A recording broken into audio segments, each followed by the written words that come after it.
Oh my. G'day everyone, the no recoil M4. Let's get into it. For this video, I'll be using the Taylor Drift Ultimate Pro Aim version 5.3 script. You can download that script from the Taylor Drift Discord, and there'll be a link to that Discord in the description of this video. First off, let's have a look at the attachments. So I went with the mono suppressor, the stock M16 Grenadier barrel, tack laser, commando foregrip, and a 60 round mag. Now, if you want to run an optic on this, which a lot of people do, and that's fine, you can drop the tack laser and pop on whatever scope you want to use, because the way you work out the anti-recoil values is the exact same whether you use a scope or not. Next, we're going to have a look at the anti-recoil. I recorded myself earlier in a private lobby working out my anti-recoil values, so that way you can watch and follow that exact same process to find out whatever your values will need to be. Now, just a bit of forewarning, this weapon can be a bit of a pain in the ass to work the values out for, and once you have the anti-recoil set up, there still can be a little bit of movement when you're shooting the weapon, but don't worry about that, because as you'll tell by the clips at the end, beaming people is not going to be any problems at all. Alright, so I'm going to go through and work out my anti-recoil values for the M4. Now, you cannot copy the exact values that I end up working out for the settings that I play on. You do need to find values that will work for the settings that you play on,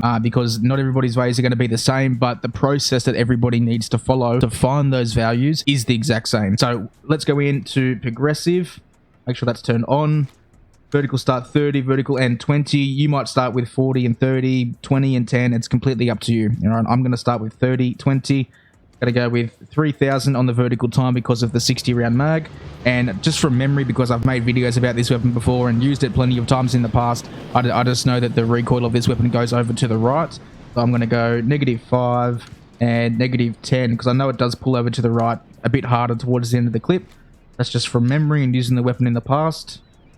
Back out, save, and let's see how we go. Now, this weapon can be a bit of a pain in the ass to work out, not gonna lie. And I do have a bit of stick drift on my controller. It's getting worse.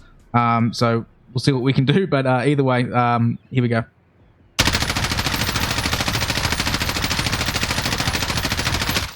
Alright, so I stayed still for pretty much half the clip and then went down towards the end. So I'm gonna try maybe reducing this a little bit, and also maybe reduce that just a little bit. Let's see. The horizontal seems fine.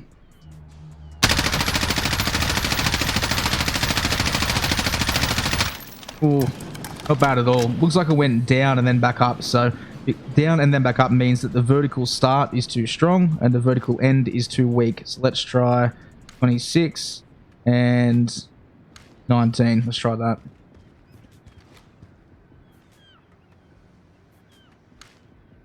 And let's see.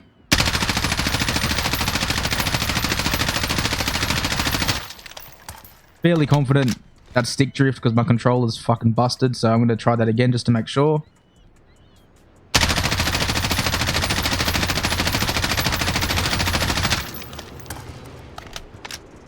It is going over to the right, so maybe if I go in and let's try horizontal and -12.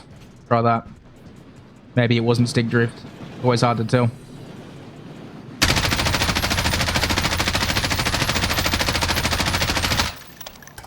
Now it's pulling back over to the left towards the end. Fantastic. Try -11. Picked up a bit at the start, so I'm going to try 27 on the vertical start. Let's have a look.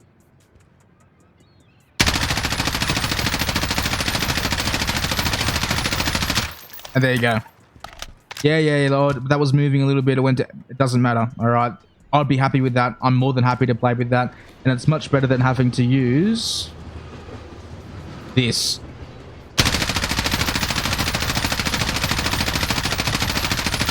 Alright, so if you want to spend some time puffing around with the horizontal and the vertical a little bit more and turning one up and one down, you're obviously more than welcome to. And you can turn it probably into a bit more of a beam than what I've got it there. However, that's good enough for me, and I'm going to go play with that, and let's get some clips to show you that it really isn't going to make a difference. There we go. So that's the process you're going to need to follow to work out your anti-recoil values. As you've seen, and like I said before, it can be a bit of a pain in the ass, but it's possible to get there. And now we're going to jump into these clips. Thanks for watching. I'll see you next time.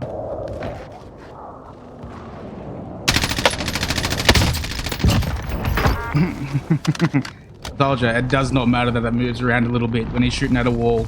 Makes no difference.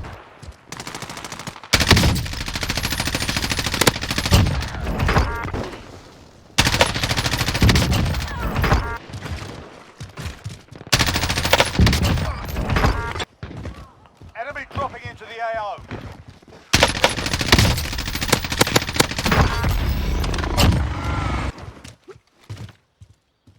Oh, fuck.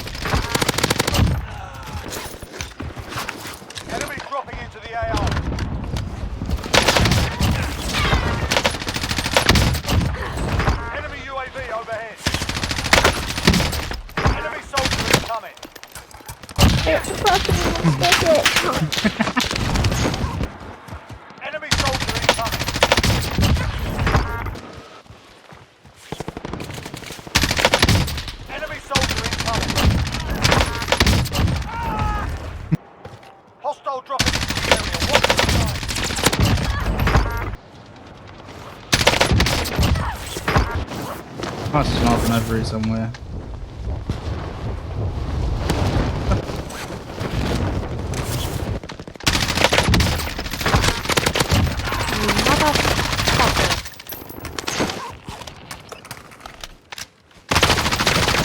Enemy UAV overhead.